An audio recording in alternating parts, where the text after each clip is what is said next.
Elvis Shkambi, autori që ekzekutoi gjyqtarin Astrid Kalaja, ka shkruar një letër nga Burgu ku shpreh keqardhjen e tij për dhimbjen e shkaktuar, por këmbgul se vendimi i gjykatës ishte i padrejtë. Me vendimin paraardhës, i cili u la në fuqi në datën 6/10/2025, është synuar grabitja e titullit ekzekutiv, pra pavlefshmëria e tij, një gjë e cila nuk mund të lëshohet në asnjë situatë nga personi i tretë, shkruan Shkambi. Ai pretendon se vendimi i apelit nuk ishte rezultati i paditurisë, por indikimeve të tjera. Nëse vendimi i gjykatës së shkallës së parë të jurisdiksionit të përgjithshëm Shkodër ishte një produkt edhe i paditurisë, vendimi i datës 6/10/2025 për ta lënë në fuqi nuk ishte nga padituria, por indikuar nga faktorë të tjerë, thekson ai. Në letër Shkambi përmend edhe historinë e xhaxhait të tij, Gjon Shkambi, që sipas tij ishte kthyer në një eksperiment njerëzor nga sistemi gjyqësor.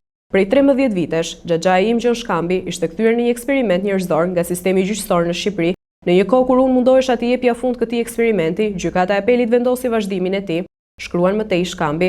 Ai pretendon se vendimi gjyqësor bie ndesh me kushtetutën, kodet dhe praktikat e gjykatës evropiane për të drejtat e njeriut. Ai vendim bie haptazi ndesh me kodin civil, kodin e procedurës civile, vendimet unifikuese të kolegjeve të bashkuara të gjykatës së lartë dhe kushtetutën e Republikës së Shqipërisë, përfundon letra e Shkambit.